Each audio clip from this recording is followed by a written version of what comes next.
Dude, I don't know about you, but if I was Maha, I would feel completely and utterly played right now. I mean, even me, not being Maha, I kind of dug what RFK was saying. Some of his things, definitely not when it came to the vaccines, but when it came to our food and the quality of our food, I thought he was really sincere about it. And Trump hitched his wagon. Trump allowed him to hitch his wagon and bring his people on over. And I think he was a deciding factor. And it was for stuff like this. In 2006, they discovered that Roundup was a desiccant. So that, and what that means, if you spray it on a crop, it will actually dry out the crop. And one of the big enemies of the farmer is that if there's rain around the time of harvest, their crops can get wet and then they get moldy and then it ruins the entire silo. Yeah. That sounds bad. Yeah, he's making a compelling case. I want to apologize for the audience for us playing RFK. His voice is tough for me to listen to. I'm sure it is for you guys too. Well, at least there's some captions right here on the video, so it makes it a little easier for us. Yeah, mute it if you need to.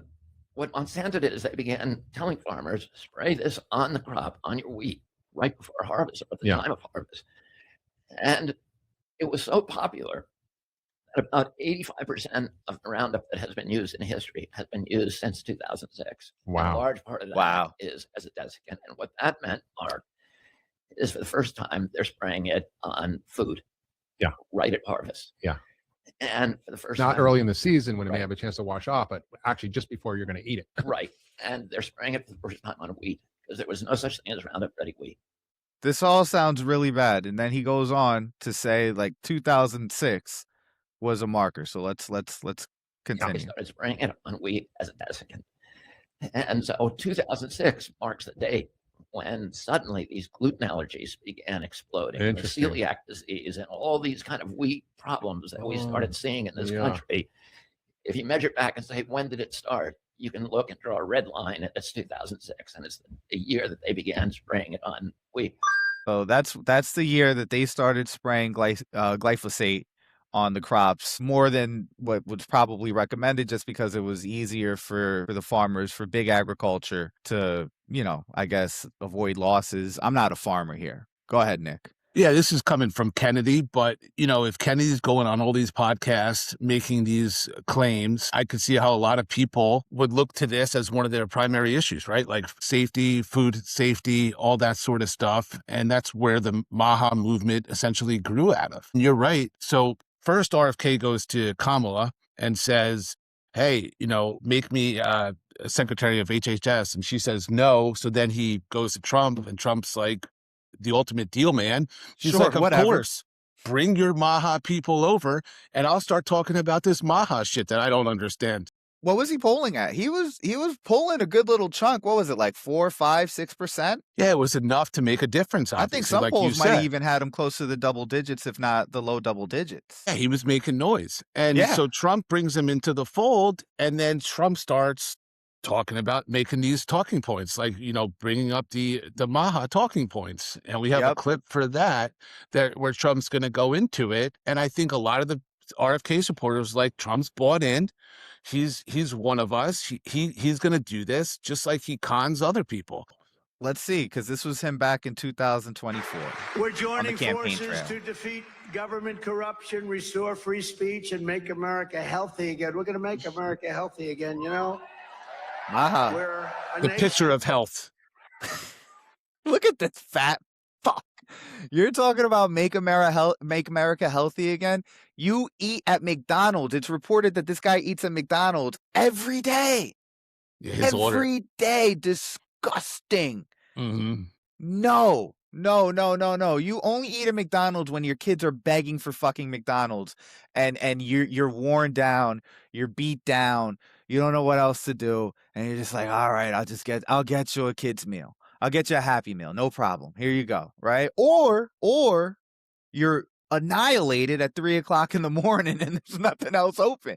These are the only appropriate times to go to McDonald's. This guy does it voluntarily every day. Make America healthy again. You guys fucking believed him. Is not doing well in a lot of ways, and we're not doing so well with health, but we're going to solve a lot of those problems, I think, over the next short period of time. A lot of it's coming. A lot of that's common sense too. It's all common sense when you get right In down 2 to it. weeks, we're going to We're going solve to it. get toxic chemicals out of our environment, and we're going to get them out of our food supply. We're going to get them out of our bodies. We'll get them out of our body, right? Right? Remember back in the day, it was Mike Bloomberg that like restricted the Soda. big gulps, the He soda. put a Yeah. tax on soda. People Yeah, were he put a pissed. tax on soda.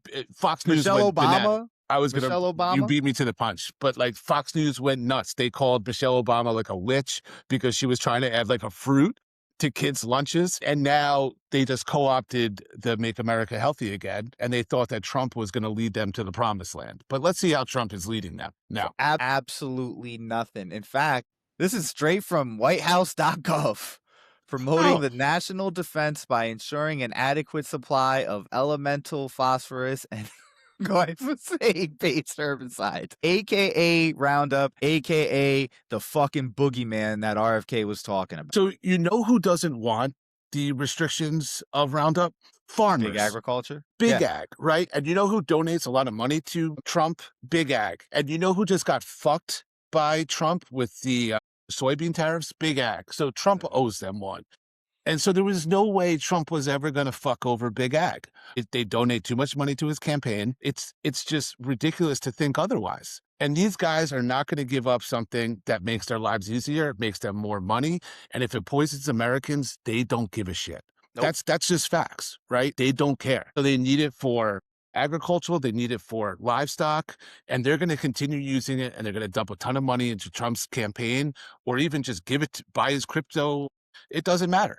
Right. Well, obviously, RFK's got to be livid about this. Absolutely furious. Has to denounce this unequivocally. He was quoted as saying, "Donald Trump's executive order puts America first where it matters most, our defense readiness and our food supply." He sounds like a hawk. He said, "We must safeguard America's national security first because all of our priorities depend on it. When hostile actors control critical inputs, they weaken our security. By expanding domestic production, we close that gap and protect American families."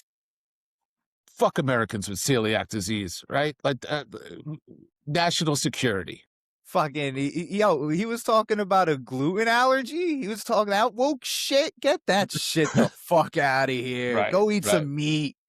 Go eat some fucking raw meat, carnivore. Let's go. I don't know how many more of these examples we need to highlight to show that the people that supported these guys are just getting nothing. And in fact, they're reversing on all their promises, and they're just sticking you in the back with a knife over and over and making things more expensive. Yep. Top to bottom. It's just laughable to me. I'm going to go back to my example that these MAHA people thought that Trump would fuck over big ag for them. Right? Trump will fuck over big ag for his tariffs. He did with the tariffs. Well, that's because it's for him, right? Yes. He gets the benefit of the tariffs. He's not going to do something for the voters, right? They don't give him any money. Big ag gives him money. And again, he owed them one. So there it is. He gave it to them. But just absolutely, they stand for nothing.